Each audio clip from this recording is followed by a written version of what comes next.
नमस्कार, मैं हूं शुभ मिश्रा और आप देख रहे हैं जोहार झारखंड। चलिए करते हैं बुलेटिन की शुरुआत और सबसे पहले बात प्रदेश के सबसे चर्चित खबर की। दरअसल सीनियर आईएएस अधिकारी पूजा सिंघल और उनके पति अभिषेक झा से लगातार पूछताछ की जा रही है। रांची के ईडी ऑफिस में दोनों से पूछताछ चल रही है। ईडी ऑफिस की सुरक्षा बढ़ा दी गई है और काफी संख्या में पुलिसकर्मी वहां पर तैनात है। इससे पहले सीए सुमन कुमार को फिर से ईडी ऑफिस लाया गया। आपको बता दें कि ईडी ने आईएएस अधिकारी पूजा सिंघल को पूछताछ के लिए नोटिस जारी किया था और इन्हें ईडी के दफ्तर में 10 मई को सुबह 11 बजे तक हाजिर रहने का निर्देश दिया गया था। वहीं आपको बता दें कि उद्योग एवं खान विभाग की सचिव पूजा सिंघल 31 मई तक छुट्टी पर चली गई है। उन्होंने मुख्य सचिव को इसकी जानकारी देते हुए कार्मिक विभाग को सूचना भी दी है। आप तस्वीरें देख सकते हैं किस प्रकार पूजा सिंघल ईडी दफ्तर पहुंची और उनसे लगातार पूछताछ की जा रही है। तमाम सवाल जो इस वक्त हम सभी के जहन में हैं, ईडी उन तमाम सवालों को उनके सामने रखकर उन जवाबों का तलब करती नजर आ रही है।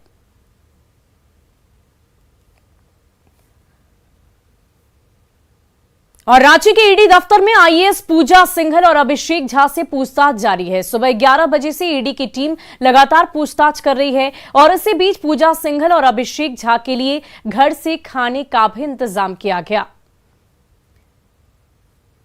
तो पूजा और अभिषेक के लिए घर से खाना ईडी दफ्तर तक पहुंचाया गया है। सुबह 11 बजे से वो ईडी के दफ्तर में हैं। लगातार उनसे पूछताछ की जा रही है। अभिषेक झा और साथ ही साथ पूजा दोनों ही इस वक्त ईडी दफ्तर पहुंचे। दोनों ही तस्वीर हम आपको दिखा रहे हैं किस तरह सुबह 10:40 में पूजा अपने घर से निकली और 11 बजे तक वो ईडी दफ्तर में थी। और इस पूरी खबर की अधिक जानकारी के लिए हमारे संवाददाता ओम प्रकाश इस वक्त हमारे साथ लाइव चैट पर जुड़ चुके हैं। ओम प्रकाश, क्या कुछ अपडेट है? लगातार 11 बजे से पूछताछ की जा रही है। पूजा सिंघल और उनके पति अभिषेक झा दोनों ही इस वक्त ईडी दफ्तर में मौजूद है। क्या अंदर खाने खबर आप तक पहुंच पा रही है? जी, अब तक जो जानकारी मिल पा रही है उसमें पूजा सिंघल और उनके पति अभिषेक झा और साथ में जो सीए सुमन कुमार सिंह, तीनों को एक साथ बैठाकर पूछताछ फिलहाल इस वक्त ईडी ऑफिस में की जा रही है। जोनल ऑफिस में हमारे पीछे ये कार्यालय है जहां पर ये पूरा पूछताछ जो है वो चल रहा है। आपको जाहिर तौर पर ये भी बताना चाहेंगे कि पूरे मामले में कई अहम जो जानकारियां ईडी ऑफिस को मिली थी, जो दस्तावेज मिले हैं उसके आधार पर, तो वहीं पर जो डिजिटल इक्विपमेंट्स मसलन जो मोबाइल फोन्स वगैरह तमाम चीज़ें मिली हैं, उन सब चीज़ों में जो जानकारियां हासिल हो उस आधार पर पूछताछ की जा रही है। खासतौर पर जो मनरेगा घोटाला हुआ था, जो खूंटी पलामू में रहते हुए इनके कार्यकाल में ये मनरेगा का घोटाला हुआ था, जिसके लेकर 3/18 का केस जो दर्ज है, उस आधार पर पूछताछ की जा रही है कि इस मामले में किस तरह से पैसे का यूज़ किया गया, वर्तमान में जो कैश मिला है इसका सोर्स क्या है, इन तमाम चीज़ों को लेकर पूछताछ किया जा रहा है। वहीं पर जो बैंक में जो स्टेटमेंट जो इनके तरफ से दायर किया गया था, जिस तरह से जो बैंक में जो ट्रांजैक्शन है उसे लेकर भी कई अहम जानकारियां जो ईडी के ऑफिसर्स को मिली हैं और उसके लेकर भी पूछताछ जो है वो की जा रही है। तो इन तमाम चीज़ों को लेकर फिलहाल ईडी के ऑफिसर्स जो हैं वो मशक्कत करते नजर आ रहे हैं। वहीं दूसरी तरफ बात की जाए तो सुमन कुमार सिंह की तरफ से भी कई अहम जो जानकारियां हैं वो ईडी को अब मिल रही हैं और वो कहीं ना कहीं आने वाले दिनों में पूजा सिंघल और उनके पति अभिषेक झा के लिए परेशानी का सबब बन सकता है। तो इन तमाम चीज़ों को लेकर फिलहाल यहाँ पर गहमा गहमी बाहर भले अभी नजर न आ रही हो, लेकिन अंदर जो हलचल है वो काफी तेज है। ओम प्रकाश, और कितनी देर तक ये पूछताछ आज जारी रहेगी, क्योंकि सुबह 11 बजे से अब तक का वक्त बीत चुका है? जी, जाहिर तौर पर अगर पूछताछ की बात की जाए तो लगातार पूछताछ जो फर्स्ट डे से हम लोग देख रहे हैं कि पूछताछ काफ़ी लंबा चल रहा है। करीब 9-10 बजे रात तक पूछताछ का दौर चल रहा है अधिकारियों के द्वारा। हालांकि बीच बीच में ब्रेक ज़रूर लिया जा रहा है, लेकिन जो पूछताछ का दौर है वो काफी लंबा चल रहा है। तो आज जी भी बहुत उम्मीद बहुत की जा रही है शुक्रिया कि ओम प्रकाश, तमाम जानकारी के लिए। आप बने रहे हमारे साथ, और भी अपडेट हम तक पहुंचाएंगे। और चलिए इस वक्त अगली खबर का रुख करते हैं। आईएएस पूजा सिंघल से ईडी की पूछताछ लगातार जारी है और इसी बीच जेएमएम का अहम बयान सामने आ गया है। जेएमएम विधायक सुदीव्य कुमार का कहना है कि इस मामले में पूर्व की सरकार से पूछताछ करनी चाहिए। वहीं उन्होंने यह भी खुलासा किया कि पूजा सिंघल मामले में सरकार आज या कल में फैसला ले लेगी। पूजा सिंघल को शो कॉज नोटिस देने का अधिकार राज्य सरकार को नहीं है। तो जेएमएम का यह बड़ा बयान सामने आया है। 2008 की घटना के समय में आदरणीय अर्जुन मुंडा जी थे। 2017 में जब क्लीन चिट दी गई तब रघुवर दास जी थे, उनसे पूछे थे? नहीं तो उनसे नहीं पूछे तो आपसे नहीं पूछेंगे। उनसे पूछिए, उसके बाद हमसे पूछिए। और देखिए पल्स अस्पताल से जुड़ी हुई बड़ी खबर आपको बता रहे हैं। पल्स अस्पताल की जांच रिपोर्ट अब तक नहीं मिल पाई है। फरवरी 2020 में ये रिपोर्ट सौंपी गई थी। भुईहरी जमीन को लेकर ये जांच रिपोर्ट सौंपनी थी सीओ और साथ ही साथ अपर समाहर्ता ने ये जांच की। डीसी और ईडी को ये रिपोर्ट अब तक नहीं मिल पाई है। 2020 में राय महिमपात रेथे रांची के डीसी और अभी छवि रंजन है जो रांची के डीसी है, लेकिन अब तक ये जांच रिपोर्ट पल्स अस्पताल से जुड़ी हुई नहीं मिल पाई है। यह अहम खबर आपको बता रहे हैं। सीओ और अपर समाहर्ता ने ये जांच की बात कही थी, लेकिन अब तक ये रिपोर्ट सौंपी नहीं गई है।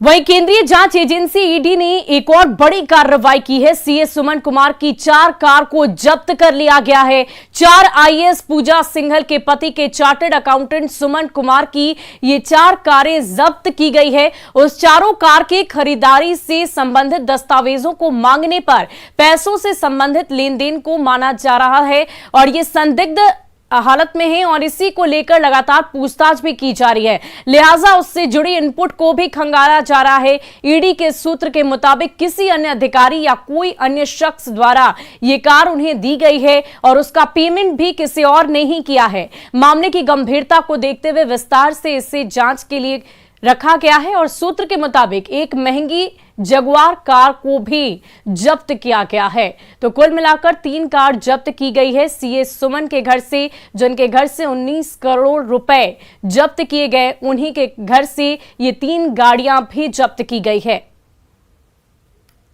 केंद्रीय जांच एजेंसी ईडी की टीम रांची स्थित ईडी दफ्तर में आईएएस पूजा सिंघल और उसके पति अभिषेक झा से लगातार पूछताछ कर रही है। आज पहली बार पूजा सिंघल पूछताछ की प्रक्रिया में हिस्सा लेने के लिए ईडी के सामने पेश हुई, लेकिन जिस तरह से अब पूछताछ की प्रक्रिया शुरू हुई है, कई महत्वपूर्ण जानकारियों को इकट्ठा करने का काम ईडी लगातार कर रही है और जिस तरह से इस मामले में एक गिरफ्तार चार्टर्ड अकाउंटेंट सुमन कुमार की अगर बात करें तो उसे भी लगातार पूछताछ चल रही है और पूछताछ के दौरान कई महत्वपूर्ण जानकारियां सुमन कुमार से ईडी को प्राप्त हुई है। और जिस तरह से हमारे सूत्र बताते हैं कि अभी 3 कार जो है, वो 3 कार को ईडी की टीम ने बाकायदा जब्त किया है और उस 3 कार से जुड़े हुए तमाम इनपुट्स को खंगालने में जांच एजेंसी जुट गई है।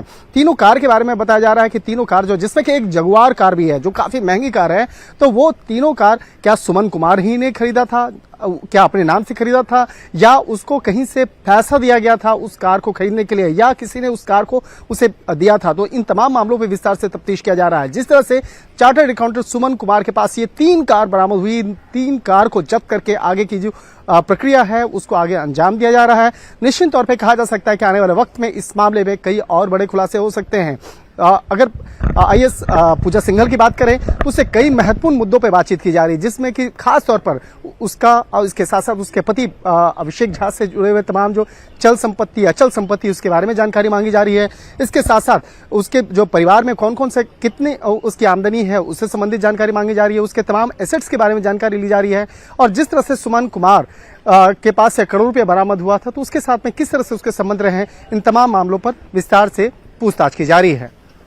वीडियो जर्नलिस्ट बीनू के साथ शंकर आनंद, न्यूज़ 18, ईडी मुख्यालय, दिल्ली।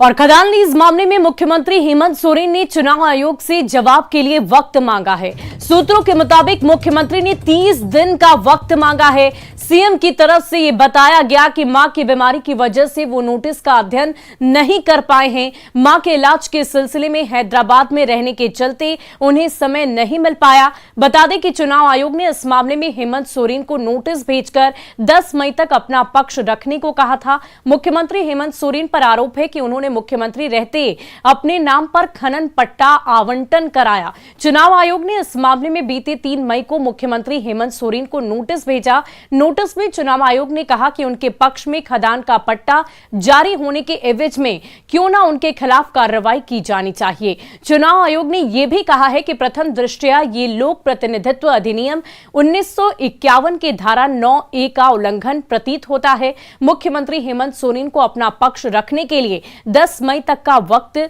दिया गया था। आपको बता दें कि रांची के अनगढ़ा में मुख्यमंत्री हेमंत सोरेन के द्वारा 88 डिसमिल जमीन पत्थर खदान के लिए लीज पर लेने का मामला सामने आया है।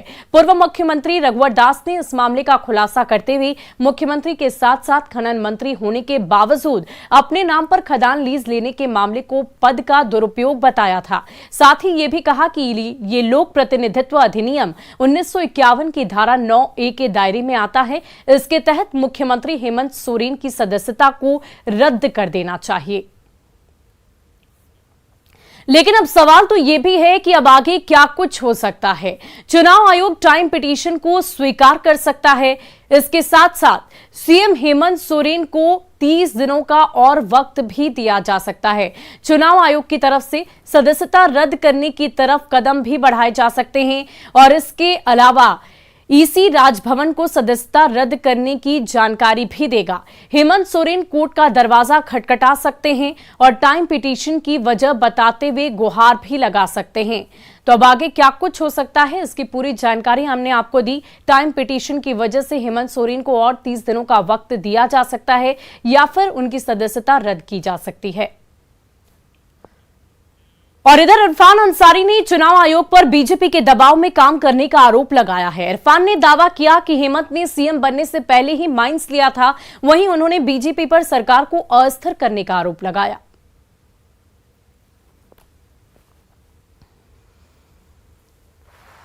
दबाव में इलेक्शन कमीशन काम ना करे। आपका काम है चुनाव कराना, आप चुनाव कराइए। अब नोटिस पे नोटिस, अरे क्या कसूर क्या है आप बता दीजिए। हमने माइन अगर लीज लिया है उसको रद्द भी कर दिया। अगर 1 इंच भी अगर हमारे सीएम साहब ने पत्थर निकाला हो तो बता दीजिए। माइंस पर लिया था इरफान जी, माइन मेले बनने से पहले लिया गया।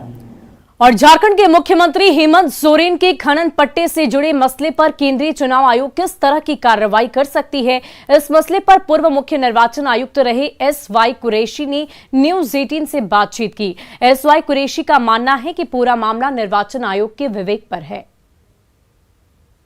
साथ में है सर, मैं आपसे जानना चाहता हूं कि जिस तरह से प्रावधान, क्या क्या कानूनी प्रावधान है और इसके साथ ही जिस तरह से हेमंत सोरेन के द्वारा ये कहा गया है कि वो और 1 महीना का वक्त चाहते हैं, वो अध्ययन नहीं कर सके हैं, तो इस मामले पर चुनाव आयोग का क्या प्रावधान है उसको मैं समझना चाहता हूँ। देखिए, ये जो सारी कार्रवाई हो रही है ये रिप्रेजेंटेशन ऑफ पीपल एक्ट के तहत हो रही है 1950 का और 1951 का। डिस्क्वालिफिकेशन का एक कारण एक ये भी है कि गवर्नमेंट कॉन्ट्रैक्ट ले रखे हैं।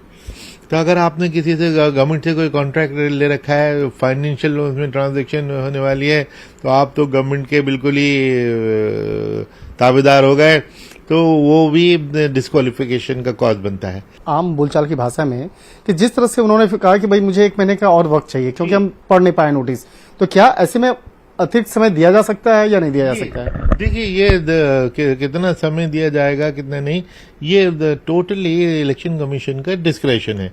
जैसे कोर्ट्स के पास भी आए दिन आज 3 केसेस हैं जिसमें सुप्रीम कोर्ट ने, सरकार ने टाइम मांगा, सुप्रीम कोर्ट ने दे दिया। कुछ को आसानी से दे देते हैं, कुछ को थोड़ा सख्ती से देते हैं, लेकिन ये कोर्ट का डिस्क्रेशन होता है और इलेक्शन कमीशन का कि उनकी जो उन्होंने एक्सक्यूज दिया है, रीजन दिया है, उसमें कितनी रीजनेबल है उनको वो पाते हैं।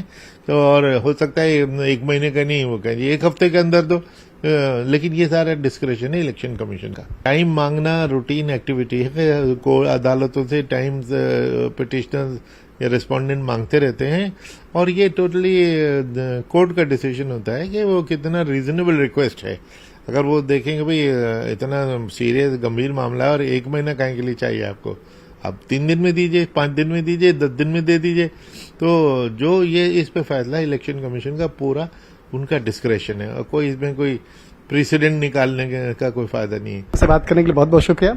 निश्चित तौर पर जिस तरह से हेमंत सोरेन का मसला आया है, खनन पट्टा का मसला आया है, इस मामले पर अब केंद्रीय चुनाव आयोग इस मामले पर मामले की गंभीरता को देखते हुए इस मामले पर फैसला लेगी कि क्या अतिरिक्त समय दिया जा सकता है या नहीं दिया जा सकता है। इस मामले पर जल्द ही केंद्रीय चुनाव आयोग के द्वारा इस मामले पर फैसला कर लिया जाएगा।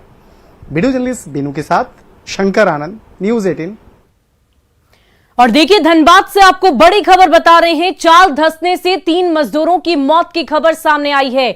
निरसा के नीम तल्ला में ये चाल धंस गई है। 3 मजदूरों के घायल होने की खबर सामने आई है। बंगाल के वीरभूम के ये सभी मजदूर बताए जा रहे हैं। सोमवार 3 बजे की ये घटना बताई जा रही है और पुलिस इस पूरे घटना से इनकार कर रही है। घटना के बाद शव को साथी मजदूर लेकर भाग निकले हैं। निरसा के नीम में ये चाल धंसने की खबर सामने आई, जहां 3 मजदूरों की मौत भी हो गई है। ये तस्वीरें आप देख सकते हैं। निरसा के नीम तल्ला में चाल धंस गई है और 3 मजदूरों की मौत हो गई।